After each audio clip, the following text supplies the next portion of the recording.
여러분 한 주간 평안하셨죠? 오늘은 시편 산책 7번째 말씀입니다.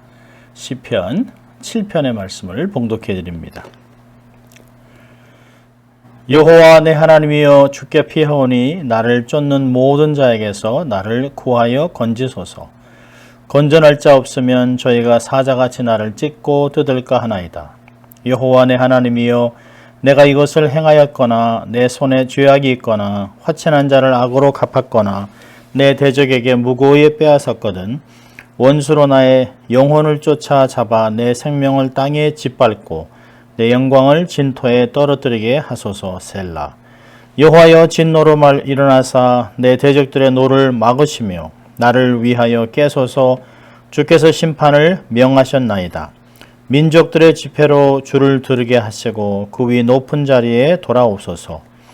여호와께서 만민에게 심판을 행하시오니 여호와여, 나의 의와 내게 있는 성실함을 따라 나를 판단하소서.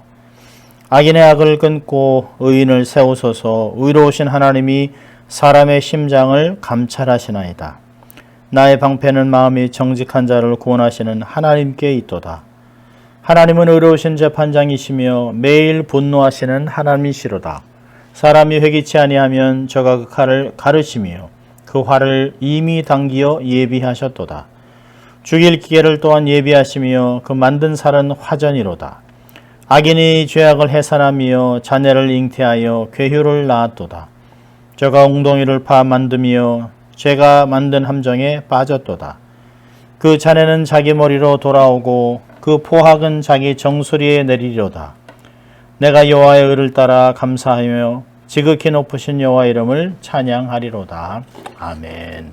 하나님 말씀이었습니다. 우리는 살면서 본의 아니게 친구나 이웃에게 또 동료에게 이유 없는 분쟁에 휘말리기도 하고 근거 없는 고발을 당하기도 합니다. 미국은 원체 이 수를 많이 하는 나라이기 때문에 이유 없이 수를 당하기도 하고 억울하게 어려움을 당할 수도 있습니다. 그러나 이것이 간단한 것이라면 큰 문제가 되지 않지만 명예와 생존에 달려있는 일이라면 결코 쉬운 일은 아닙니다. 순조롭게 해결되지 않아서 결국에는 법정까지 가는 그런 가서 판단을 하게 됩니다. 여러분, 이런 일은 현대에 있는 일만이 아니라 고대에도 종종 일어날 수 있었습니다. 특별히 고대 이스라엘에서는 억울한 누명을 쓴 피고인이 성전에 와서 주님의 보호를 찾고 주님께 정당한 판결을 내려주기를 구합니다. 그렇게 구했습니다. 오늘 시편 7편의 제목은 다윗의 시가윤, 베냐민인 구시의 말에 대하여 여호와께 한 노래라고 되어 있습니다. 베냐민 구시, 베냐민 지파의 구시라는 인물이지만 정확하게 누구인지 성경은 밝히지 않고 있습니다. 알 수가 없습니다. 아마 다윗이 생전에 사후에 또 베냐민 사람들로부터 많이 반대를 받았다는 그 증거를 보면 아마 사울을 맹신적으로 추종해서 다윗을 집중적으로 괴롭게 했던 사람인 것 같겠습니다. 여러분, 1절과 2절을 보면 1절에 시편 전체의 분위기를 말해줍니다. 주께 피하오니, 자신들이 많고 또 자기를 쫓는 자들이 굉장히 많고 모든 자기를 쫓는 자들이라고 얘기합니다. 이 사람들은 착한 사람들이 아닙니다. 이들은 선한 사람들이 아닙니다. 이들은 불량한 사람들입니다. 근데 이들은 사자 같아서 빠른 발로 덮치고 날카로운 이빨로 물어뜯을까 봐 시인은 두려워하고 있습니다. 이 시인은 여호와 내 하나님이라고 부르짖으면서 자신을 건져달라고 호소하고 있습니다. 아마 군사적인 추격보다는 무서운 험담으로 시인을 올감해서 죽이려고 하는 것 같습니다. 뭐 이렇게 했다더라, 이 사람은 이렇다 라고 이렇게 낙인을 찍으면서 사람들 앞에 명예를 훼손하고 심각하게 훼손을 했던 것 같습니다. 그래서 시편 기자는 맹세 기도를 합니다. 우리 한국어 번역에는 없습니다만은 만약이라는 단어를 사용하고 있습니다. 3절에도 4절에도 만약 내가 이렇다라면 이렇게 이야기합니다. 그러면서 그 만약이라는 단어를 사용해서 자신의 깨끗함을 이야기합니다. 만일 내가 잘못했으면 천벌이라도 달게 받겠습니다 라고 하는 그런 맹세를 하고 있습니다. 그러면서 나는 정말 잘못한 일이 없습니다 라고 하나님 앞에 맹세를 하고 있어요. 그럼 솔로몬의 성전 기도를 보면 열왕기상 8장 31절과 32절에 이런 말이 있습니다. 만일 어떤 사람이 그 이웃에게 범죄함으로 맹세시킴을 받고 그가 와서 이 성전에 있는 주의 제단 앞에서 맹세하거든 주는 하늘에서 들으시고 행하시되 주의 종들을 심판하사 악한 자의 죄를 정하여 그 행위대로 그 머리에 돌리시고 의로운 자를 의롭다 하사 그의 의로운 바대로 갚으소서. 무죄를 선언한 사람은 하나님의 맹세 아래에 있습니다. 하나님께 맹세를 했는데 그것이 거짓으로 드러난다면 그 사람은 천벌을 받습니다. 또 무시무시한 판결을 형벌을 받게 됩니다. 오늘 여기 보면 자기가 고발하는 대로 그 사람들이 얘기하는 대로 원수들이 말하는 대로 그렇게 행하였거나 또 자기의 손에 죄악이 있거나 또 4절에 보면 화친한 자를 악으로 갚았다든지 그러니까 화평하기로 얘기해놓고 뒤통수를 쳤다는 거예요.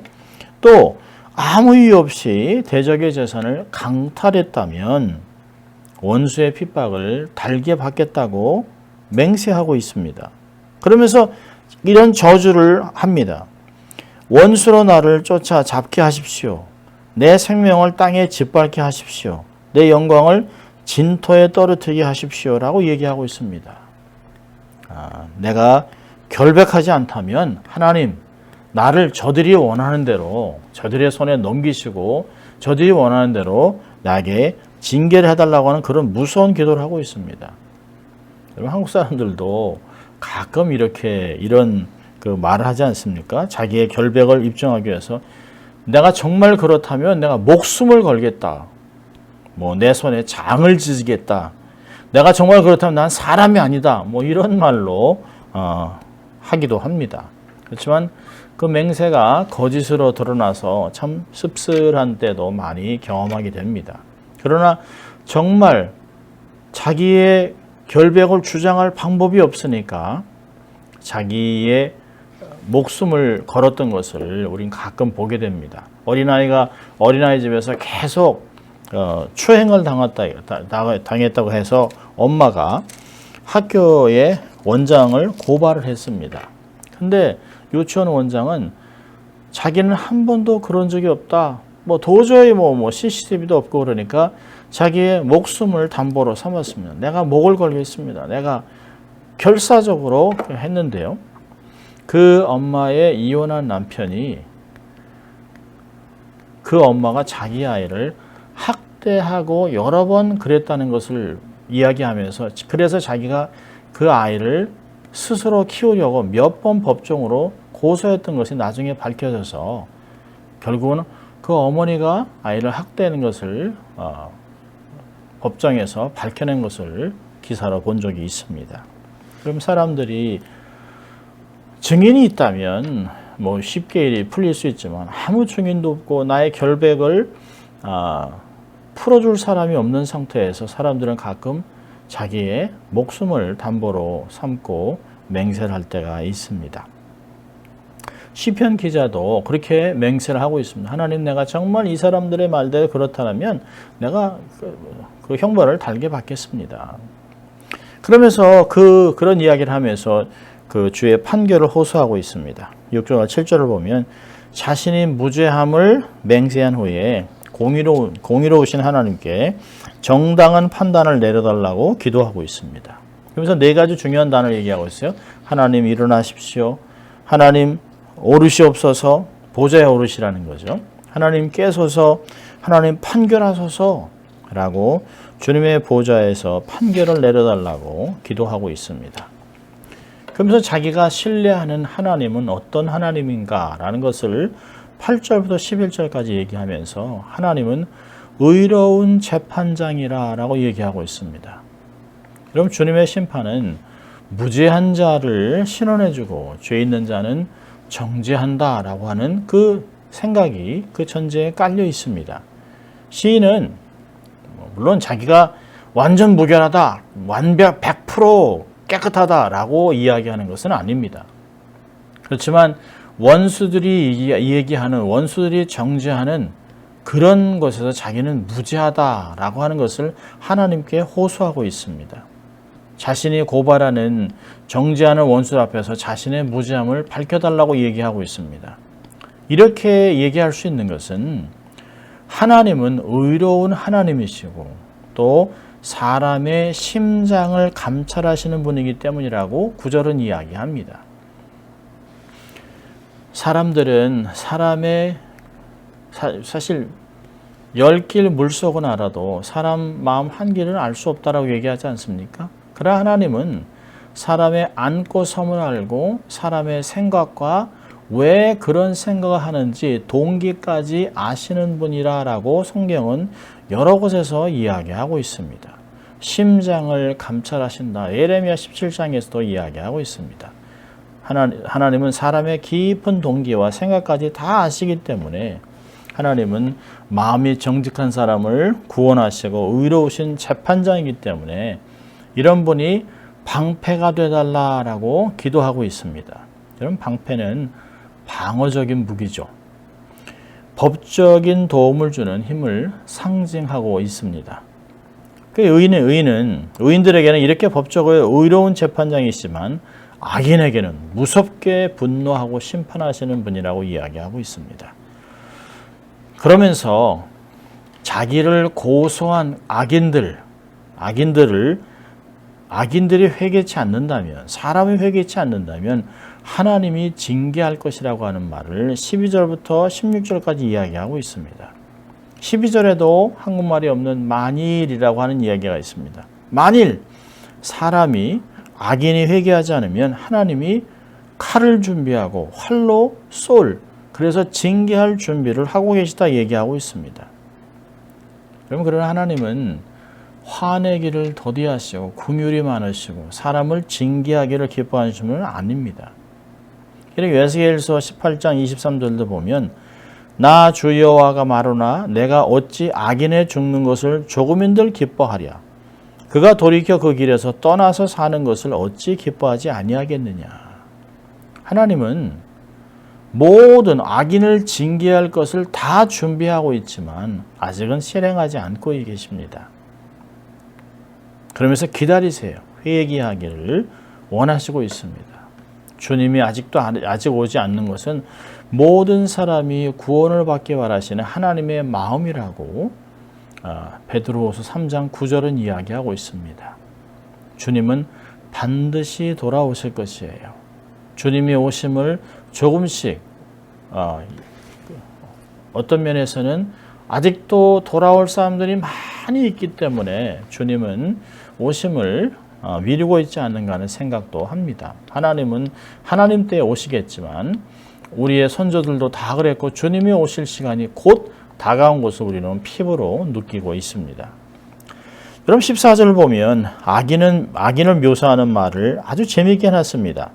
악인이 죄악을 해산하며 자녀를 잉태하여 괴유를 낳았도다. 악인의 모습은 마치 여인이 아이를 잉태하듯 죄악을 잉태한 모습입니다. 여러분, 악인의 죄가 어느 날 갑자기 툭 튀어나오는 것이 아니라는 것이에요.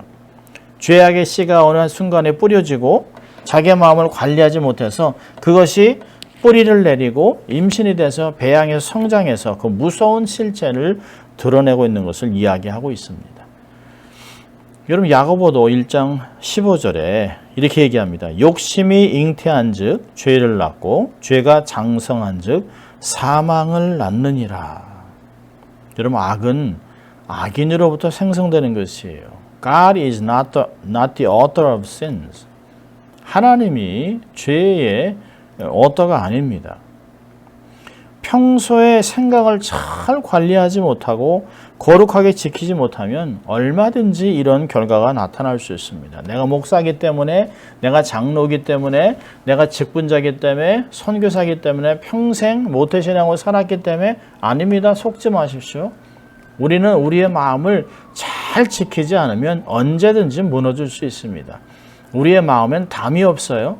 사단은 가룟 유다에게 예수를 팔 생각을 심어 놓았다면, 예수님 곁에서 3년 동안 훈련을 받은 자에게 그런 일을 할 수 있다면 우리에겐 얼마든지 그런 일이 벌어질 수 있습니다. 그래서 영적 전쟁을 치열하게 감당해야 되고 하나님의 전신갑주를 입어야 하는 것입니다. 그래서 잠언서 4장 23절은 우리에게 권면합니다. 무릇 지킬 만한 것 중에 마음을 지키라. 이에 생명의 근원이 있다라고 이야기하고 있습니다. 하나님보다 높아진 생각들을 사로잡아 그리스도께 복종하라고 고린도후서 10장 5절은 이야기하고 있습니다. 여러분, 악인들은 교묘하게 의인을 잡기 위해서 함정을 팠지만 자기가 만든 함정에 스스로 빠지게 될 것을 이야기하고 있습니다. 남을 해치려고 한 그 독이, 악독이 그대로 자기에게 돌아오는 것이에요. 악인은 결국은 자기 꾀에 빠진다. 성경이 가르치는 진리입니다. 여러분, 하나님이 악인을 징벌하는 방법이 크게 두 가지로 나타나는데요. 첫째로는 하나님이 직접 징벌합니다. 하나님의 영광을 도둑질했던 헤롯 대왕은 충이 먹어 바로 죽게 했습니다. 또 직접 징벌하기도 하지만 스스로 멸망하게 내버려 두십니다. 그들이 하는 악이 그대로 자신들의 삶에 떨어지게 합니다. 악을 심어 독의 열매를 먹고 서서히 죽어가든지 갑자기 급하게 이유도 없이 죽는 것을 보게 되는 것입니다. 여러분, 선은 선으로 돌려받지만 악은 악으로 돌려받는 부메랑의 효과가 나타납니다. 갈라디아서 6장 7절을 보면 사람이 무엇으로 심든지 그대로 거두리라 얘기했습니다. 하나님은 절대로 속지 않습니다. 여러분, 바울이 이렇게 권면합니다. 로마서 12장 17절 18절에 아무에게도 악으로 악을 갚지 말고 모든 사람 앞에서 선한 일을 도모하라. 할 수 있거든 너희로서는 모든 사람으로 더불어 화평하라 라고 얘기하고 있습니다. 여러분, 주님은 절대로 악을 악으로 갚지 않으셨습니다. 공의로운 판단을 하나님께 온전히 맡기고 자신의 사명을 묵묵히 감당하셨습니다. 여러분의 삶을 살다 보면 억울한 일이 얼마든지 일어날 수 있습니다. 그럴 때 주님은 어떻게 하셨나? 중요한 레슨일 수밖에 없습니다. 자, 두 가지를 우리가 적용해 보면, 첫째로는 정결하게 살라는 것입니다. 다른 사람들이 쉽게 우리의 삶을 판단하고 정죄할 수 없도록 삶을 깨끗하게, 악을 멀리하고 정결한 삶을 살아야 합니다.